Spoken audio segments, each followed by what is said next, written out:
Hello everyone, hope you're doing well. Today it is time to talk about a special event that is going on in War Thunder right now to celebrate Alexander Pokryshkin's birthday.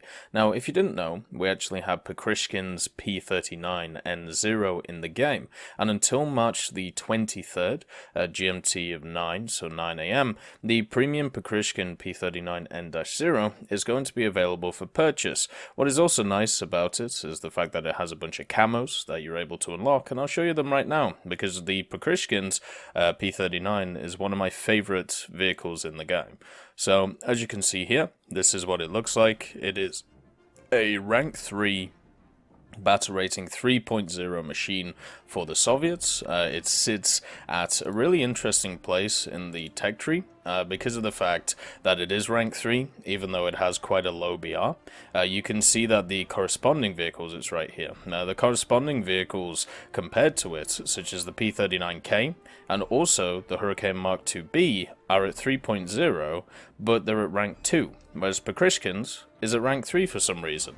So this basically means that you get more SL from using it, and also you get more research and the ability to be able to research rank 4, 3, 2, and 1 as efficiently as you can using it. This makes it an incredibly good aircraft to be able to grind the majority of the Soviet tech tree, and even though a lot of the Soviet tech tree is really fun, especially from rank 1, 2, and 3, has a little bit of a wobble now when it comes to rank 4, but there's still a lot of good vehicles, and then into rank 5, there's a decent amount as well.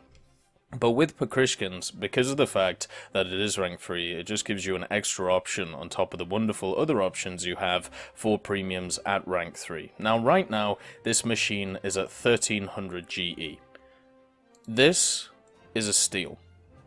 This is insane, if that is the cost of the machine. The reason is, I'll show you. This is my service record when it comes to Pokryshkin's. I nearly have a 4-to-1 KD in it, about 3.5-to-1, where 71% win ratio in it, over 107 battles. I'm nearly averaging 2 kills per battle. Now, also understand that I take this into ground forces as well, so this isn't just aerialistic stats, so this could be even more inflated if I only used it, you know, in aerialistic. On top of this, 2.97 million Silver Lions earned. RP isn't great, but that's obviously just this number here, the convertible research points, so it doesn't really matter too much. The fact is, Pokryshkin's is one of the best SL earners in game, it is one of the funnest aircraft to fly in game, and if it's at 1300 GE, it's an absolute steal. The fact that it's rank 3 just means that it's great for researching the majority of the tech tree.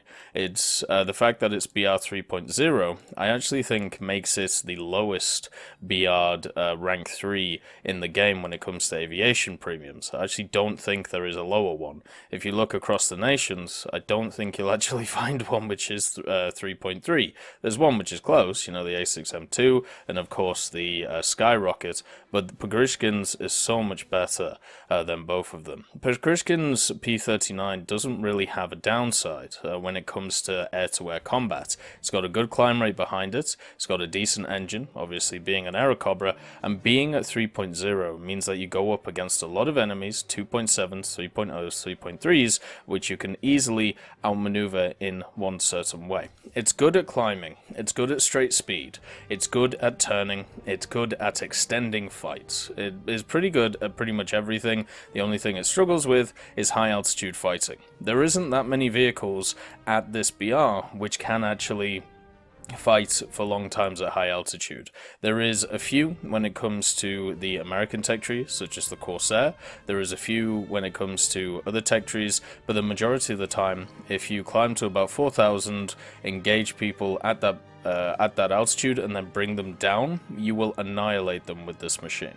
The only difference between this and a standard P39 is that Pokryshkin's does not have access to extra 12.7mm. It only has access to 137 in the nose, which is the M4 cannon, and also two 12.7mm Brownings in the top of the nose. It obviously has the same engine, the V1710, and the ammunition that it has, 400 on the 12.7s and also 30 on the 37s, is is easily enough to carry a game. Many times with this vehicle, I've been able to get 5 kills, 6 kills, 7 kills, even with what would be seen as limited ammunition choices, because of how powerful the 37 can be.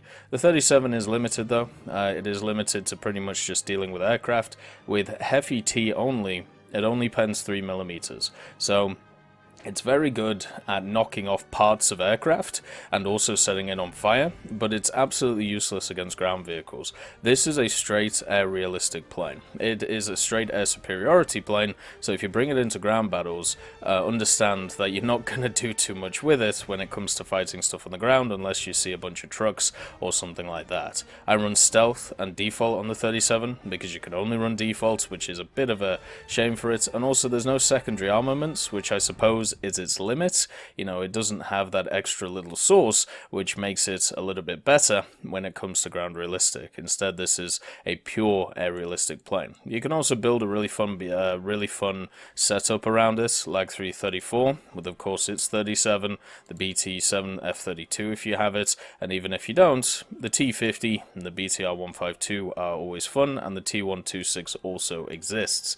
But as just an out-and-out fighter, this thing canes everything that it faces. It is an incredibly good aircraft at what it does. You do have to give it a little bit of space at the start of the battle. Make sure that it's one of those planes where, because you are good at everything, you have to understand matchups really well. So against something like a Spitfire, even though the Pokryshkin is good at turning, it isn't as good at turning as a Spitfire. So therefore, what you have to do is you have to use the engine, the energy advantage you can gain from climbing higher than it, and then use that to attack the Spitfire with, and then turn with it on a turn and batter it. When you come up against another machine, let's say you come up against, I don't know, something like a BF-109.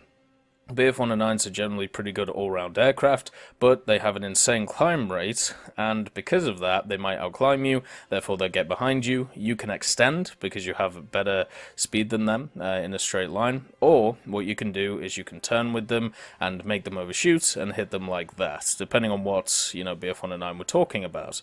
Or you can just get on their tail and you can't get them off. So it's all about working out how your matchups work in this plane, because you will always have an advantage in some area against the enemy.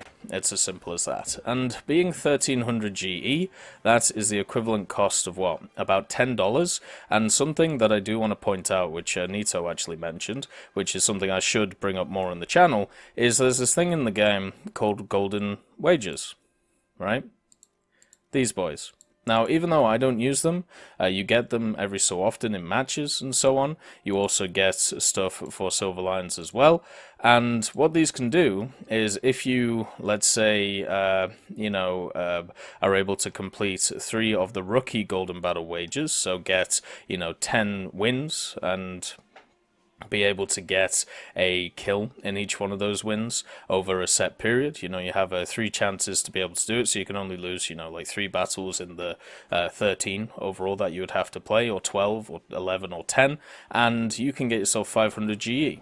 So because of that, you end up with 500 GE, then if you do another one, 1000 GE, then if you do another one, 1500 GE. And the only stipulation is one of your vehicles has to be rank 3, 4 in crew slots, and vehicles maximum rank in crew slots has to be rank 4. So you've just got to make sure to sit with these requirements, and there are plenty of lineups you can use to be able to do really well in these. And the best way to actually do these is to get into a squad with a very powerful lineup. The one that I've seen a lot of people play is the 4-row lineup for the Germans, for obvious reasons. You have the Churchill, the KV-1B, you have access to, of course, the other thing, the T-34-747, and all you have to do is just go spank people with rank 3 vehicles, and you can get yourself some GE, and therefore you can technically get Pokryshkin's P-39 for free. So you can either do that,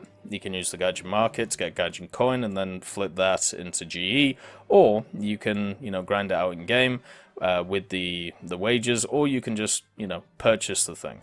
There are many different ways that you're able to get this, and they're all feasible, meaning that you don't actually have to spend a penny in order to get this. Now, one of the nice things about Pokryshkins that is talked about in the article is it does have some nice camouflages, and these nice camouflages, obviously the, you know, this and this little bit here is not added into the camouflage, but understand that you need quite high players defeated for a lot of these, but you'll get them over time. I personally use this as my operation vehicle, so if I don't get my aviation kills when it comes to the, like, Operation Frost, for example, or Operation Summer, what I do is I switch to realistic and I play Pokryshkins, and I absolutely dominate in it, make sure to get wins, and then make sure also to be able to get, you know, some wonderful kills, and that's how I do it. You know, I run my ground lineups, such as my Jumbo lineup and my 5-7 China lineup, and then with Pokryshkins I do the air stuff, and it works really well every time. And with that, as I said, you get some really cool skins, and if you're a skin collector like I am, you know, you'll really enjoy the fact that this has, you know, access to them. This is an amazing deal. It's around until the 23rd. If you play Aerialistic, or if you want some form of superiority fighter going forward, and also something that is insanely good at researching stuff, please pick this up. You won't regret it. It's an amazing vehicle. I hope you all have a wonderful day, and I'll see you next time. I just want to thank Ambrosius McClellan, B. Young, Blackie, Chris Giltnane, Daniel Stanton, Jay Wilt, John Ryman, Martinez, Super Cacti, Trigger Hippie, Eugens Terry, and also Elove Goat and Samuel Slick for supporting the channel.